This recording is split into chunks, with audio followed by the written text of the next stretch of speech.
The 7 Chaos Emeralds. These magical gems have been an integral part of the Sonic franchise over the years that have helped Sonic go super, which usually helps him defeat the final boss of whatever game that we're playing. In 2022 and 2023, we got some massive updates to the lore of the Chaos Emeralds, so I want to catch all of you up to speed. With Sonic Frontiers and Sonic Superstars, what we know about the Chaos Emeralds has changed. As a matter of fact, what we know about the Chaos Emeralds as of a couple of days ago has changed. Most notably in Sonic Superstars, the Emeralds were once again brought to the forefront of the franchise after being not that important for almost a decade, but it looks like Frontiers and Superstars looks to bring them back to prominence. In Sonic Superstars, there are several different Chaos Emerald abilities, which is kind of interesting when you think about several different factors. Just to give you guys some context, the first major factor that's going to make today's discussion video very interesting is that Sonic Superstars takes place after Sonic Mania and before Sonic Adventure. I have a few videos that explain the classic Sonic timeline just to give you guys a little bit of context if you need it, but the fact of the matter is that in Sonic Superstars, you gain abilities for using the Chaos Emeralds, and this game takes place canonically before Sonic Adventure, so it's like canon to the main timeline. But never again in the Sonic franchise do these Emerald powers ever appear again. So isn't that interesting, right? Something that takes place in the past has abilities that never appear in the future. So in today's video, we have some new updated lore for you that's going to explain this. We'll give you a little history of the Chaos Emeralds, what they are, what the current lore and Sega's position on them is today. A little brief history, but before we do that, please subscribe to the channel with all notifications. I'll give you a second.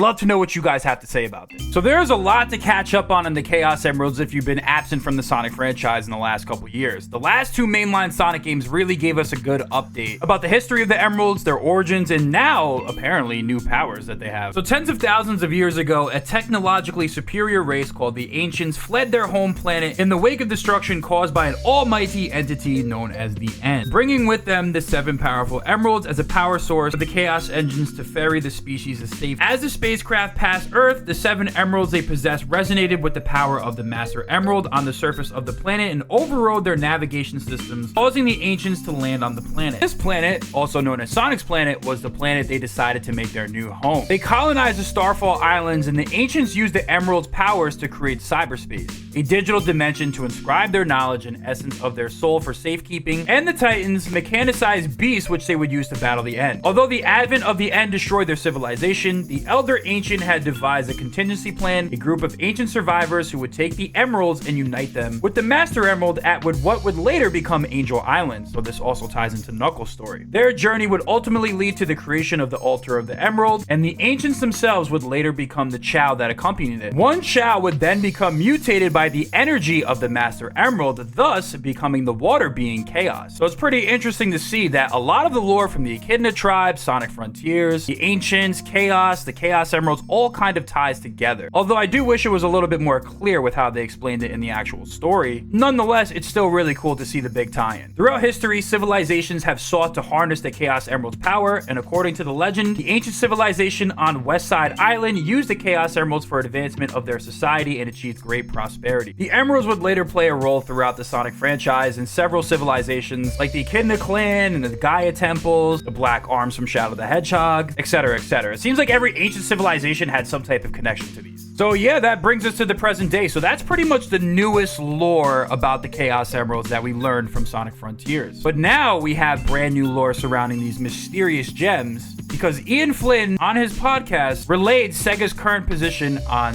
the new Emerald power-ups. Because like we said before, in Sonic Superstars, for the first time ever, even though this happens in the past, the Chaos Emeralds actually have powers. For example, the purple Chaos Emerald will illuminate a path for you to travel upwards. The blue Chaos Emerald will create clones of yourself. The red Chaos Emerald now turns into a fiery red bullet. The green Emerald can now create ivy vines that you can climb up things with. The yellow Chaos Emerald slows down time, similar to Chaos Control. I wonder if that's something that's stuck in the future. So that's something we could also theorize about. But like I stated before, Sega has clarified why these Emeralds had powers back in the day, but they're never seen again in the Sonic franchise. And the answer is actually pretty interesting. Well, let's roll the clip. So it's from Stardust Spectre. Are Superstars Emerald powers like a North Star Alliance thing? Is it a non-canon gameplay thing? Or are you just as out of the loop as we are? Because I refuse to believe they just never use these again for no reason. Again, I don't know how much of its lore I can talk about without it coming out through official channels first. But yeah, it's a North Star Island specific thing. There is a reason for it, and I don't think it will be showing up elsewhere. I mean, you could be wrong, but I could be. Superstars 2 comes out, and oh look, now emeralds do have powers, and somehow they were lost between the classic and modern era. I don't know. now we're on the Northwest Star Islands. And it still Put out works. that fire when we get to it. Yeah. It's kind of like the Starfall Islands with the cyberspace powers, I guess. I guess that makes some sense. Special ability locked to a location. Yeah. There's a lot of stars in Sonic, by the way. Yeah. For a series focused on a lot of rings, there sure are a lot of stars.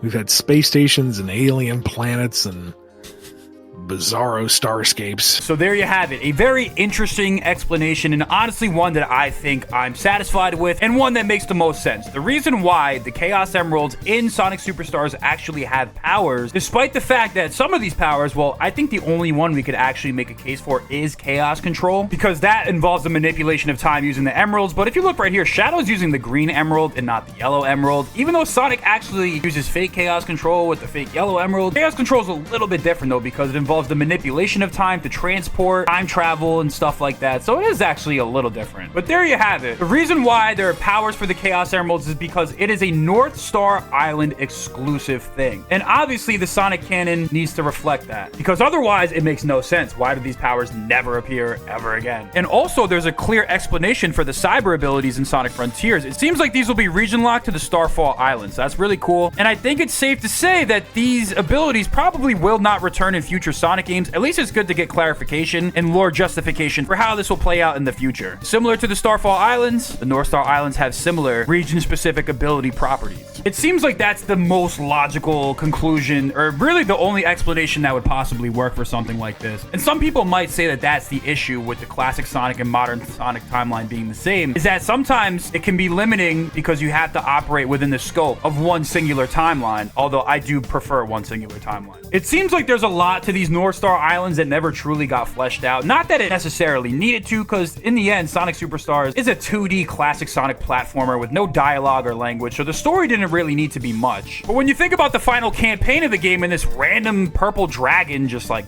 shows up, it's clear that there's some mysteries about these North Star Islands that maybe never got fully fleshed out. Clearly, this purple little rock right here has some type of mystical properties, and I guess it has some connection to this purple dragon, which essentially, barring like slight foreshadowing, is never truly explained to us. If you look right here, that purple rock is still here, and it glows when the dragon appears, but to me, it just like randomly showed up. I do wish that they were able to flesh that out a little more. But that is the newest lore of the Chaos Emeralds in the year 2023. Hopefully I caught you up to speed. And let me know what your questions are, comments, concerns. If you like this story, if you think it's bad, let me know down below.